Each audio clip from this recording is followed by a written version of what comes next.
right, let's get right into it. Today we're unpacking the recently unsealed Jeffrey Epstein files, and, of course, the incredibly powerful names caught up in a scandal that has absolutely shaken the world. You know, there's this old movie line that goes, "This is a gutter, it's better if it remains closed." But what happens when that gutter is forced wide open? And what's revealed is this secret world, one for the global elite. A world where it seems billionaires, presidents, and princes operate with a completely different set of rules, and where humanity itself seems to be for sale. So what exactly are we talking about with these files? I mean, this isn't just a few pages here and there. We're talking about an absolute avalanche of information, stuff that's been buried for years and is only just now seeing the light of day. Yep, look at that number. In early 2024, the lid was finally lifted on 3.5 million pages of documents. And what these files paint is a picture of a system that's just deeply woven into the highest levels of power. A system so huge, it's honestly kind of hard to wrap your head around. And right at the heart of it all is this place, Little St. James, an island that, allegedly, was less of a tropical paradise and more of a private stage for truly unspeakable acts, far, far away from the eyes of the law. Now, this is really the crucial point. This was never just about one guy, Jeffrey Epstein. What the files suggest is that it was a network, a horrifying system built on influence and power, pulling in some of the most famous people on the entire planet. Okay, so let's get to the names. Because these files, they read like a who's who of the global elite, from tech giants to world leaders.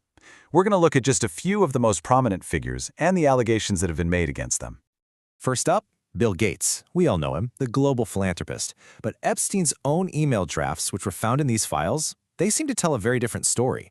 They allege that Gates got a sexually transmitted disease from relations with some Russian girls and then went to Epstein for help to hide it from his wife at the time, Melinda. Now, Gates' team calls these claims totally baseless, but Melinda Gates herself has said publicly that her husband's relationship with Epstein was a factor in their divorce. The gap between that public image and these allegations is, well, it's pretty stark. Next, let's turn to Donald Trump. Look, his connection to Epstein has been documented for a while, but these files suggest a relationship that was way closer than most people knew. One of the most disturbing allegations claims a foreign sheikh offered Trump a virgin child as a gift and that Trump accepted. The documents also had 14, not one, but 14 of Trump's separate, private phone numbers in Epstein's little black book. That suggests a pretty frequent line of communication, right?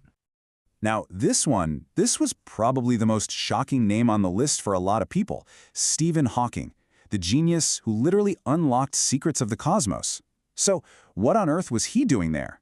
Well, witnesses who are cited in the files allege that Hawking visited the island and took part in watching underage girls perform naked. It just raises this deeply disturbing question. Was the man who theorized about black holes himself kind of lost in a moral one? Or, and some experts have suggested this, was Epstein using Hawking's incredible intellect as a kind of cover, a way to make his island seem like a hub for brilliant minds, and not just, well, a den of depravity? And this slide really just shows you the truly global reach of this whole web. You've got former President Bill Clinton, whose name pops up thousands of times, having flown on Epstein's notorious jet at least 26 times. Then you have Britain's Prince Andrew, described in the documents as a special guest who had girls sent to him. Emails reportedly show Elon Musk asking about parties on the island. Even the celebrated Indian director Meera Nair's attendance at a party is noted, and now that association is being used to attack her family online.